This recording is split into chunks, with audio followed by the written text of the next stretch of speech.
সুপ্রভাত। চলুন আজ নিয়ে যাই ছত্তিশগড়ের বস্তার জেলার ল্যান্ড অফ ওয়াটারফলস জগদলপুরে। দেখাই আপনাদের ঘন জঙ্গলে ঘেরা এই শহরের কিছু অসাধারণ সুন্দর জলপ্রপাত।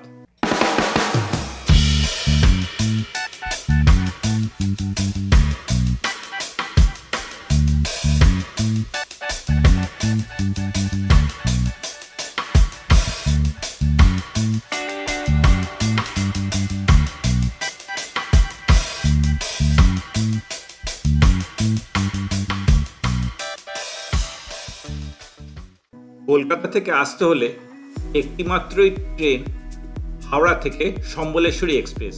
তাছাড়া ভাইজাগ আরাকু ট্যুরের সাথেও এই ট্রিপটা করে নিতে পারেন কিরণটুল এক্সপ্রেসে। জগদলপুর স্টেশনের কাছেই আপনারা বাজেট ফ্রেন্ডলি অনেক হোটেল পেয়ে যাবেন। হোটেল থেকে আপনারা গাড়ি নিয়েও ঘুরতে পারেন।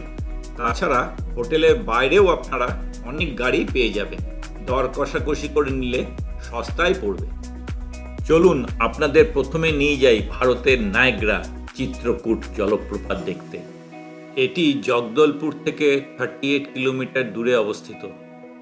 আমরা এখন চলেছি ইন্দ্রবতী নদীর উপর দিয়ে, যার থেকে চিত্রকূট জলপ্রপাতের উৎপত্তি।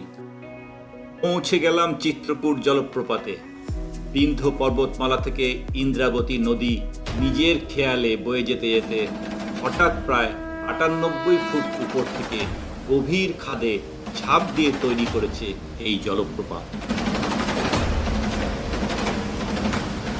কি অপরূপ শোভা এই জলপ্রপাতের, যেন চিত্রকে হরণ করে। মনে হয় তাই যেন এর নাম রাখা হয়েছে চিত্রকূট।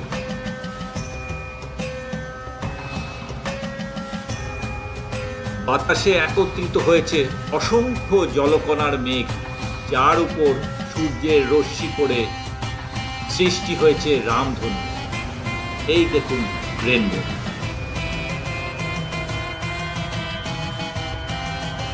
বর্ষায় এর রূপের পূর্ণতার প্রকাশে জলপ্রপাতটি হয়ে ওঠে ভয়ঙ্কর সুন্দর।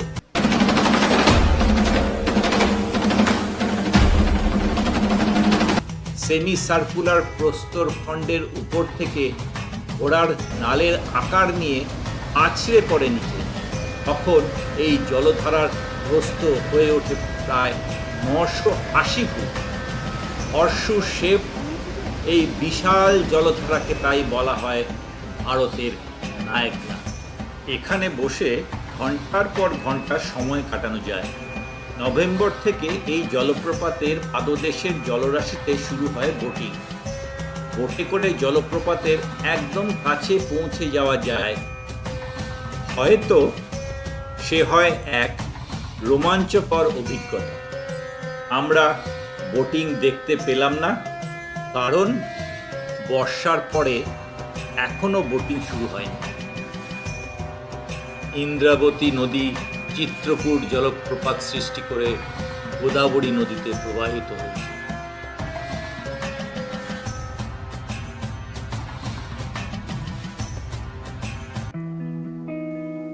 এই ওয়াটারফলসের পাশেই রয়েছে ছত্তিশগড় ট্যুরিজমের দানদামি রিসোর্ট, যা অনলাইনে বুকিং করতে হয়। এর লিঙ্ক আমি ডেসক্রিপশন বক্সে দিয়ে দিলাম। এই রিসোর্টের প্রতিটি রুমের ব্যালকনি থেকে দেখা যায় এই জলপ্রপাত। পরের ভিডিওতে এই রিসোর্টের রিভিউ নিয়ে আসব। এবার চললাম পরবর্তী ওয়াটারফলস দেখতে।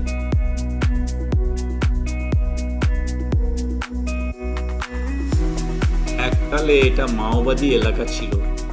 এখন এসে দেখছি প্রকৃতি যেন এখানে কথা বলে। এই হলো মেন্দ্রি ঘুমার জলপ্রপাত। চিত্রকূট জলপ্রপাত থেকে এর দূরত্ব প্রায় 10 কিলোমিটার। চিত্রকূটের তুলনায় এটি অনেক সংকীর্ণ, কিন্তু এর উচ্চতা চিত্রকূটের থেকে অনেক বেশি। প্রায় 230 ফুট উচ্চতা থেকে আছড়ে পড়ছে এই জলপ্রপাত। বর্ষায় এই জলপ্রপাত তার সেরা রূপ নেয়। সত্যি অসাধারণ এই ভিউ। জলপ্রপাতের পাশে প্রস্তর খণ্ডগুলো মনে হচ্ছে সমান আয়তনে কেটে কেটে সাজিয়ে রাখা হয়েছে। চারিদিকে সবুজের সমারোহ, তার মাঝে এই জলধারা সত্যি মনকে মুগ্ধ করে। চলে এলাম পরের জলপ্রপাত আমদাঘুমার দেখতে। এটাও ইন্দ্রাবতী নদী থেকে সৃষ্টি।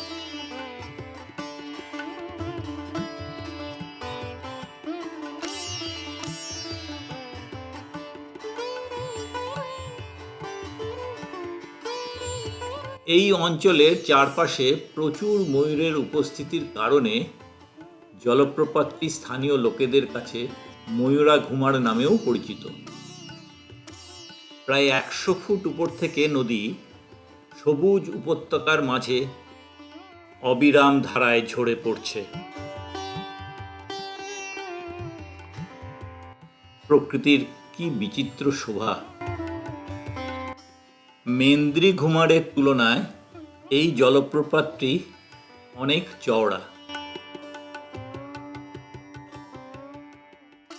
চললাম তিরথগড় জলপ্রপাতের উদ্দেশ্যে, যা জগদলপুর থেকে 33 কিলোমিটার দূরে। তিরথগড় জলপ্রপাত সৃষ্টি হয়েছে কাঙ্গের নদীর উপনদী মুঙ্গাবাহার নদী থেকে। এটি ছত্তিশগড় রাজ্যের বস্তার জেলার কাঙ্গের ঘাটিতে অবস্থিত। এখানে এলে অবশ্যই কাঙ্গের ভ্যালি ন্যাশনাল পার্ক ঘুরে দেখবেন, যার প্রধান আকর্ষণ কুটুমসার ও কৈলাস গুহা। এই ন্যাশনাল পার্ক বর্ষায় বন্ধ থাকে, নভেম্বরের পরে খোলে। অন্যান্য জায়গার মতন গেটের বাইরে দুধারে প্রচুর খাবারের দোকান। 50 টাকা দিয়ে টিকিট কেটে ভেতরে ঢুকলাম। গেটের বাইরে শুনলাম 210টা স্টেপস আছে।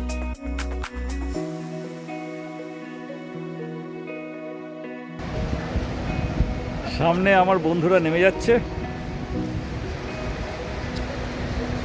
অনেকগুলি সিঁড়ি আছে।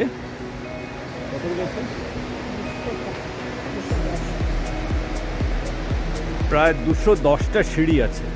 এই সবে আমরা নামতে শুরু করলাম, আর এখান থেকেই জলপ্রপাতের গর্জন শুনতে পাচ্ছি।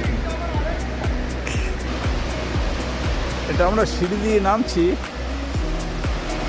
আমার বাঁ পাশে এটা দেখা যাচ্ছে। এটার বিউটিটা নিচে গেলে ভালো পাবে।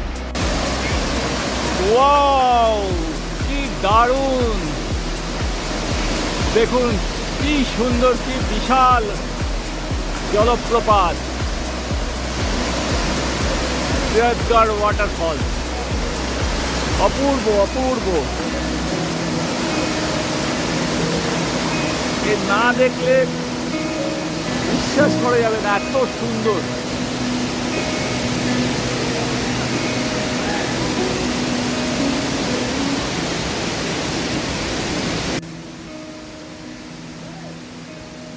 সত্যি নৈসর্গিক দৃশ্য।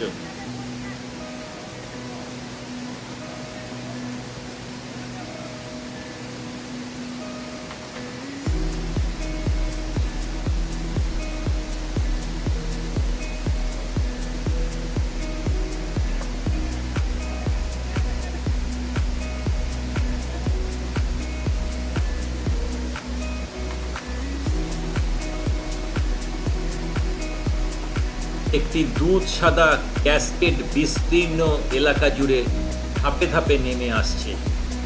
জলপ্রপাতটি তার চেহারার কারণে দ্য মিল্কি ফলস নামেও পরিচিত।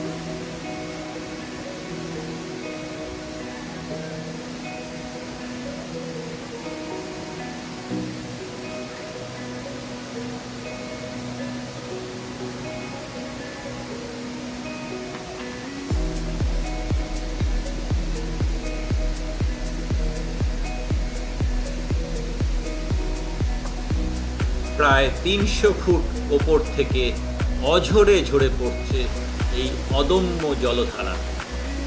প্রকৃতির সৌন্দর্যের কি অবিশ্বাস্য প্রকাশ!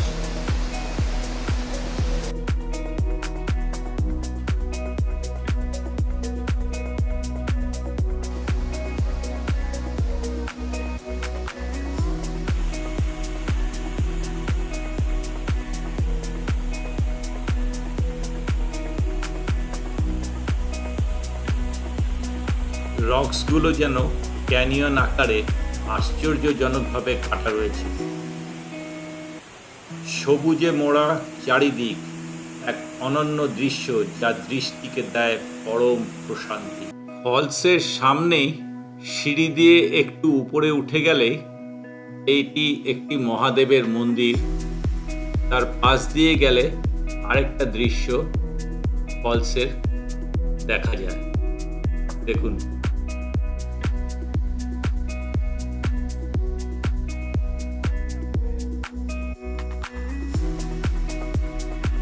ঝর্ণার জলটা এই পাশ দিয়ে বয়ে চলে যাচ্ছে নিচের দিকে। ফিরে চললাম আমরা। তাহলে সুযোগ করে একবার চলে আসুন জগদলপুরে, দেখে যান এখানকার অসাধারণ সুন্দর জলপ্রপাতগুলি। না দেখলে অবশ্যই মিস করবেন প্রকৃতি সাজানো এই সব রূপের ডালি। ধন্যবাদ।